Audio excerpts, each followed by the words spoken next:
जहरियत के शिकार मासूम बच्चों का आज आलमी दिन मनाया जा रहा है। मकबूजा जम्मू और कश्मीर में बच्चे भारतीय मजालिम का बड़े पैमाने पर शिकार हो रहे हैं। जहरियत के शिकार मासूम बच्चों का आलमी दिन भारतीय बर्बरियत का निशाना बनने वाले कश्मीरी बच्चों के लिए कोई माना नहीं रखता। कश्मीरी बच्चों के खिलाफ भारतीय जहरियत में बिलखसूस 5 अगस्त 2019 से कई गुना इजाफा हुआ है, जब मोदी ने मकबूजा जम्मू व कश्मीर की खुसूसी हैसियत को मनसूख करके यहाँ फौजी महासरा मुसल्लत किया था।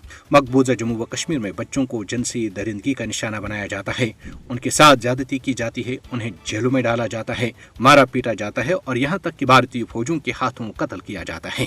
मकबूजा जम्मू व कश्मीर में भारतीय फौजों की दरिंदगी में गुज़श्ता 33 वर्षों के दौरान सैकड़ों बच्चे शहीद हो चुके हैं, जिनमें वामिक फारूक भी शामिल हैं, जिससे 2010 में गनी मेमोरियल स्टेडियम श्रीनगर के नजदीक जहरीले शाल का निशाना बनाकर मौके पर ही शहीद किया गया। उनकी शहादत के बाद एहतजाज करने वाले मजीद दर्जनों बच्चे भी भारतीय दरिंदगी और बर्बरियत की बीच चढ़ गए। मकबूजा जम्मू और कश्मीर में भारतीय फौजों की पैलेट फायरिंग से अब तक सैकड़ों बच्चे बीनाई से महरूम हो चुके हैं, जिनमें शीरखार बच्ची हिबा जान भी शामिल हैं, जिससे मां की गोद में पैलेट का निशाना बनाया गया था। मकबूजा जम्मू व कश्मीर में 1990 से अब तक हजारों बच्चे अपने वालिदैन खो चुके हैं।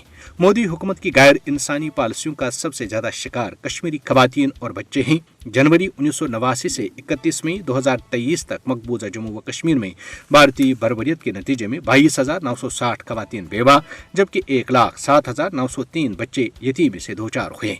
मकबूजा जम्मू व कश्मीर में बच्चों के खिलाफ भारतीय फौजों के बेईमाना तशद्दुद का इस्तेमाल उनकी जहनी और जिस्मानी सेहत पर ताहयात असरात मुरतब करता रहेगा। मकबूजा जम्मू व कश्मीर में बच्चे अपनी आंखों के सामने अपने प्यारों को भारतीय फौजों के हाथों कत्ल होते देखकर जिंदगी भर के लिए सदमे का शिकार हैं। दुनिया को जहरियत का निशाना बनने वाले मासूम बच्चों के आलमी दिन के मौके पर कश्मीरी बच्चों की हालत जार को नहीं भूलना चाहिए। जहरियत के शिकार मासूम बच्चों का आलमी दिन मनाने का बेहतरीन तरीका यह है कि कश्मीरी बच्चों को भारतीय जहरियत से निजात दिलाई जाए, जिन्हें हक खुद इरादत मांगने की पादाश में भारत की रियासती सरपरस्ती में दहशत गर्दी का निशाना बनाया जा रहा है।